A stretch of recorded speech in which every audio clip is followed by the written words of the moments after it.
What if I told you the most terrifying thing about being human is not what's outside us, but what's inside? A secret battle that defines every thought, every choice, every flicker of hope and despair. We are creatures of duality, endlessly torn between who we are and who we pretend to be. We smile at strangers while our hearts fracture silently behind our eyes. We chase titles, followers, and praise like moths to artificial light, all while the quiet truth of our inner emptiness thickens in the shadows of our minds. And the most haunting paradox? The more intelligent, the more perceptive, the more deeply someone sees, the lonelier they become. Not because they are unkind, not because they are antisocial, but because they no longer believe in the social game. They see through it. They notice the posturing, the performative empathy, the shallow rituals that pass for connection. They see how ego drives the world, not wisdom, how popularity silences honesty, how society doesn't fear violence or corruption as much as it fears introspection. Because introspection is a dangerous mirror. It shows us not who we appear to be, but who we actually are beneath the noise. And the intelligent, those with the burden of awareness, are drawn to that mirror. They peer into it. They question what they see. They disturb the comfortable illusions that most spend their lives protecting. This is why society doesn't truly love its most intelligent members. It fears them, because intelligence, when paired with insight, threatens the very fabric of what keeps the world spinning. Denial.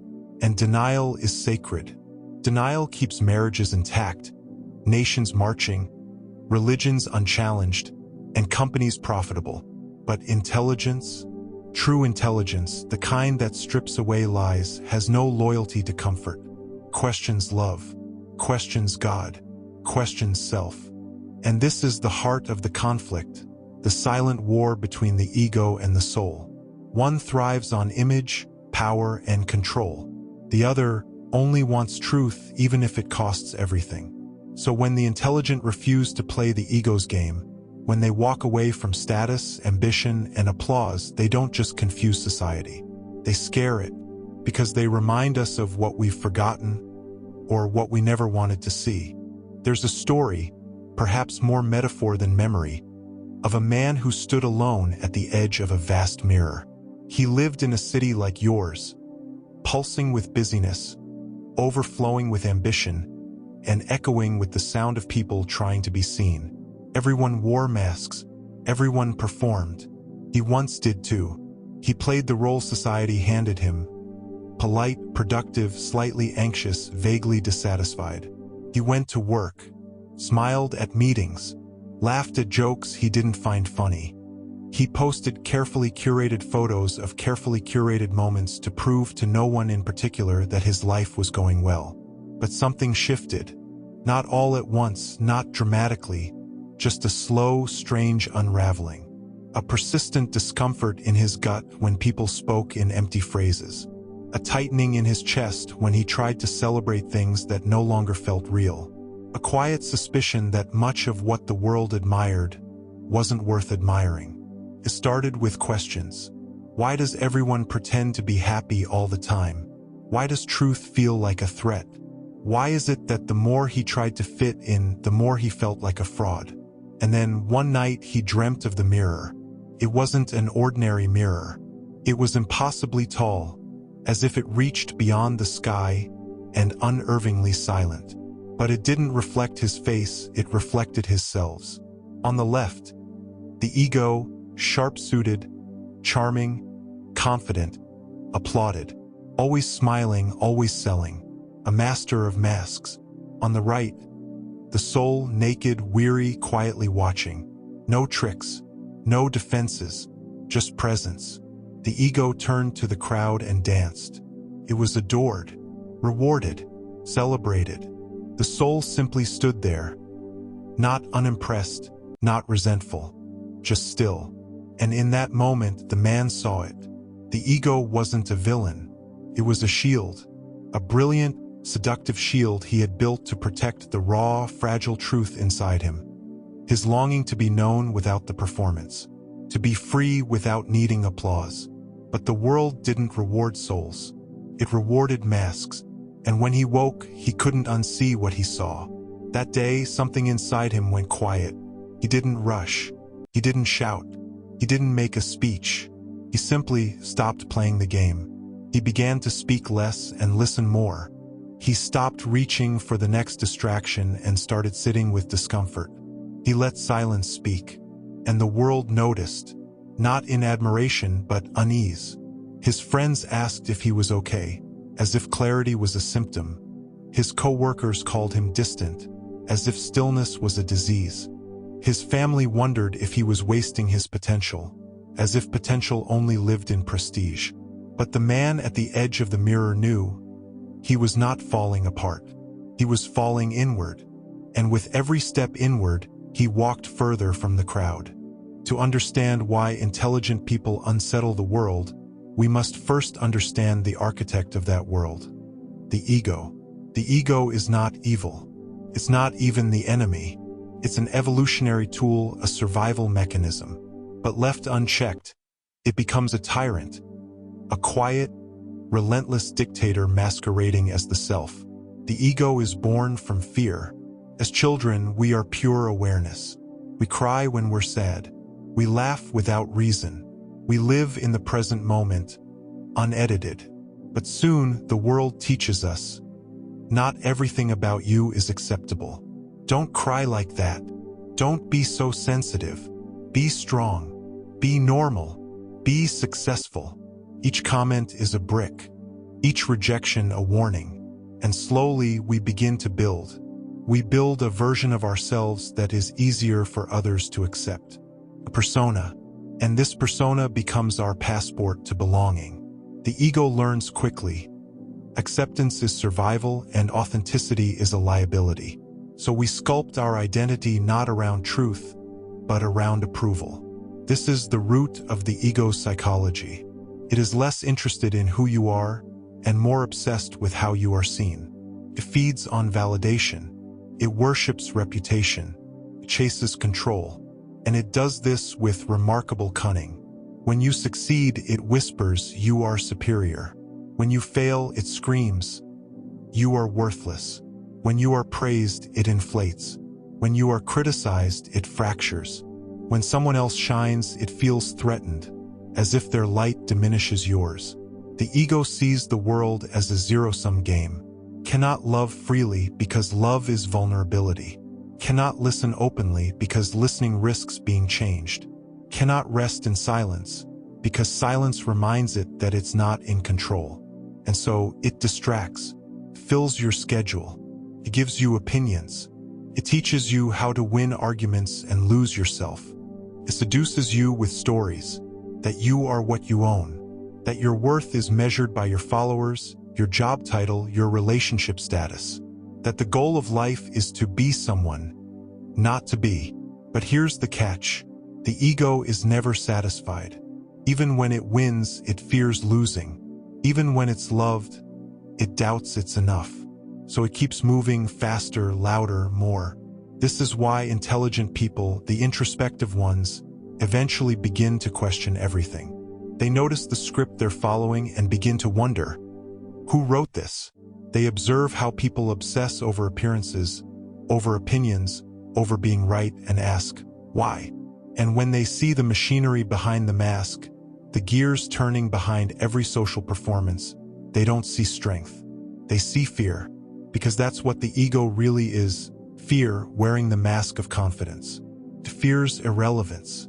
It fears insignificance. It fears death, the death of its image, the death of its illusion of control. And so, it reacts violently to anything that threatens it.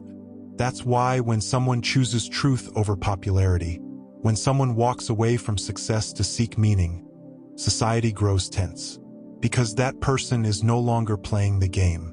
They are no longer seeking permission. They are no longer ruled by the ego's hunger. They are a mirror, and mirrors make people uncomfortable. Not because they lie, but because they don't. Arthur Schopenhauer, philosopher of shadows, prophet of disillusionment, didn't just theorize about suffering. He sat with it, studied it, and declared what most thinkers feared to say aloud. Life is not a quest for happiness. It is a theater of longing. And desire is the script. To understand Schopenhauer is to pierce the illusion that has kept modern life spinning, the illusion that fulfillment lies just ahead, always slightly out of reach. In his magnum opus, The World as Will and Representation, Schopenhauer cuts through centuries of optimism with surgical precision. He offers no sweet antidote, no utopia, just the truth, unvarnished. At the core of human existence lies the will, an irrational, blind force. It is not thoughtful. It is not moral. It simply wants, constantly, endlessly, without reason, and you are its puppet. What appears as free will, your choices, ambitions, even your morality, is often nothing more than the will pulling strings behind the curtain. You want love? That's the will craving connection. You want power? That's the will seeking control. You want peace? Even that is the will trying to end its own restlessness. And the tragedy? The will is insatiable. The moment one desire is fulfilled, another arises, like a hydra with infinite heads. You think you'll be whole when you get the promotion, the partner, the recognition. And maybe for a fleeting moment you are. But then, a new hunger forms. Schopenhauer's insight is devastatingly simple. Desire creates suffering. Fulfillment does not cure it, it prolongs it. Pleasure, in this view, is not joy. It is merely the temporary absence of pain. And intelligence, particularly the kind that dares to question the purpose of it all, becomes a curse. Why? Because the intelligent see the futility. They recognize the loop. They realize that most people aren't living, they're just chasing approval, chasing certainty, chasing pleasure, chasing escape. Schopenhauer doesn't romanticize this realization. He doesn't call it liberation. He calls it what it is, sober disillusionment. The intelligent soul awakens to a world where meaning is not given. It must be created against a backdrop of chaos. And the price of that awakening is heavy. You stop believing in the stories society tells. You stop envying the powerful. You begin to see even love, especially romantic love, not as sacred destiny, but as the will's cruel trick to perpetuate itself through reproduction. What once enchanted you now exposes its machinery. And if the ego is the great pretender, then Schopenhauer is the great unmasker. He tears the costume from our myths of progress, ambition, and even happiness, revealing that behind most human striving is not wisdom, but wanting. A craving for permanence in a world that offers only change. And so, the intelligent person stands alone, not because they are misanthropic, but because they no longer believe the world can save them from themselves. Imagine two voices within you. They do not shout, they do not argue, but they pull in opposite directions. The ego, forged in the fires of survival, speaks first. Always. It is fast, loud, certain.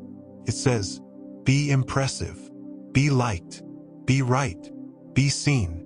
It wants to win, not understand, to dominate, not harmonize, to control, not surrender. The ego thrives on urgency. Every moment must be captured, posted, monetized. Cannot sit still. It fears stillness because in stillness it dies. Now imagine the soul, not in the religious sense, but as your deepest awareness. The witness behind your thoughts. The still point beneath your chaos. The soul says nothing at first. It waits, not out of weakness but wisdom. Where the ego demands attention, the soul invites presence. Where the ego performs, the soul listens. Where the ego says, I am what I achieve, the soul whispers, you already are. But here's the tragedy. In modern society, the ego wins again and again, not because it's wiser, but because the world is built to reward its voice. We live in a culture of noise. The loudest win elections. The prettiest sell products. The most visible get verified. And so, from birth, the ego is fed, encouraged to grow, to polish its image, to sharpen its brand. Meanwhile, the soul withers not from lack of power, but from lack of space. The intelligent person, the introspective soul, begins to hear this imbalance. They notice that their inner life, their longing for depth, for silence, for truth, is constantly drowned out by external expectations. They try to speak from the soul, but the room only hears the ego. Because we are trained, programmed to tune into egoic frequencies. What do? What car do you drive? What's your 5-year plan? Ask someone how they feel about death or silence or the vast mystery of existence, and they laugh nervously or deflect or change the subject. Why? Because the soul's language is not marketable. It does not entertain. It does not trend. But here's the strange, ironic truth. The soul is not afraid of suffering. The ego is. The soul can sit with grief and find stillness. The soul can face death without panic. The soul does not need to be exceptional, it only longs to be real. But to hear the soul, we must quiet the ego. And that is terrifying, not just personally, but culturally. If people began listening to their souls en masse, the entire economy of distraction would collapse. Consumption would slow. Endless growth would falter. The illusion that we must constantly improve, conquer, and expand would fall away. And this is why the intelligent, those who hear the soul more clearly, are feared, even resented. Not because they are cruel, but because they remind others of the voice they've silenced. There comes a moment, it does not arrive with fanfare or lightning, when the intelligent person simply stops. Not physically, not in defeat, but in a quiet, profound act of surrender. Not to society, not to despair, but to something deeper. The moment is often small. A walk in the woods, a night alone, a stare held too long in the mirror. It is not dramatic, but it is irreversible. Feels like this. The chasing has worn thin. The masks no longer fit. The applause echoes hollow. And then, a stillness, raw, unfamiliar, opens like a door in the chest. You sit on the edge of your bed, your phone face down, your to-do list forgotten, and feel a strange absence. Not sadness, not joy, just the absence of striving. You realize, perhaps for the first time, that everything you've chased, intelligence, status, even enlightenment, has been a strategy, a subtle performance, a clever ego trying to transcend itself. You thought you were waking up, but you were still dreaming, just with better words. And then it hits. All the suffering, all the tension, all the existential dread. It wasn't because the world is cruel. It was because you were resisting what is. You were trying to control something that was never yours to control. Life, time, death, love, loss. You see how the ego wrapped itself around your intellect, your gifts, your uniqueness, made you feel superior for being self-aware, even as it kept you chained. And in that moment, you laugh. Softly, bitterly, kindly, because the war wasn't out there. It was in here. It is in here. The soul doesn't fight. It doesn't scream. It simply waits. And now you turn toward it.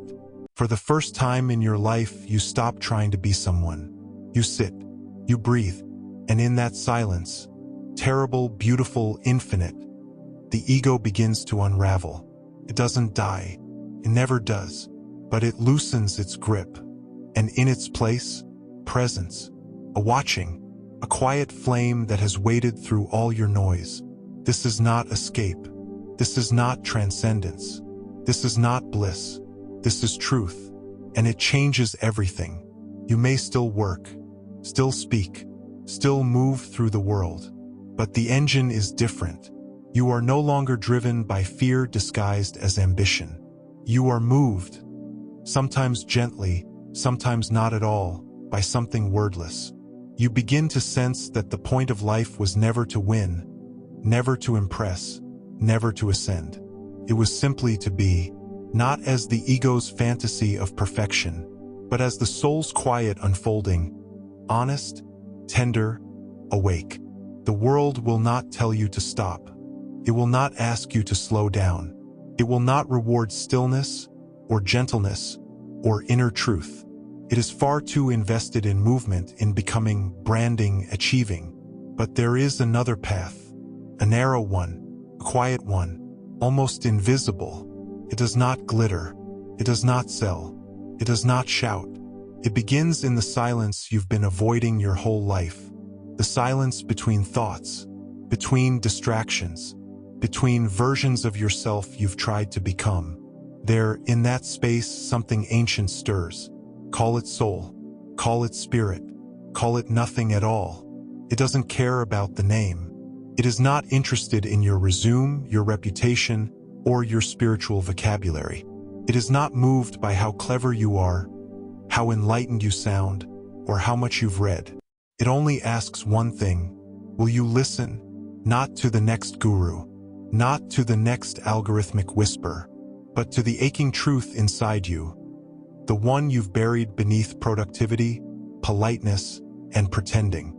That's where Schopenhauer leaves us. Not in despair, though his words are often mistaken as such, but in honesty. A brutal honesty that clears the illusion like fire clears a forest. Yes, life is suffering. Yes, desire entangles us in endless unrest. But there is freedom, not in escaping the world, but in ceasing to be owned by it. When you stop identifying with the ego, its fears, its cravings, its image, you don't disappear. You appear for the first time. And maybe that's what Jung meant by individuation, not becoming special, but becoming whole.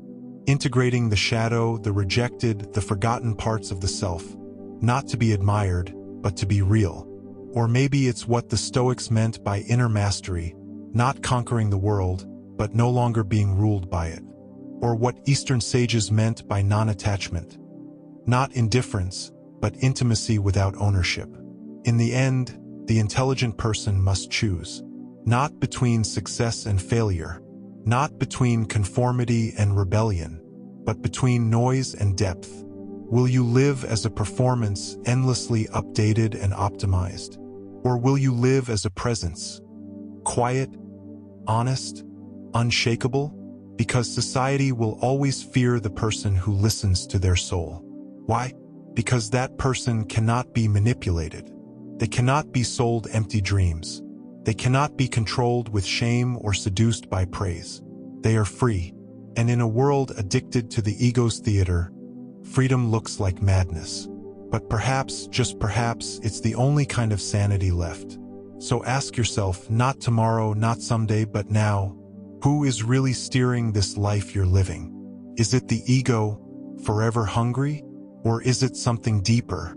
Something you can't name but know is real because it never shouts but it's never wrong. Something that doesn't want more, only truth. Which part of you is truly in control? The ego or the soul?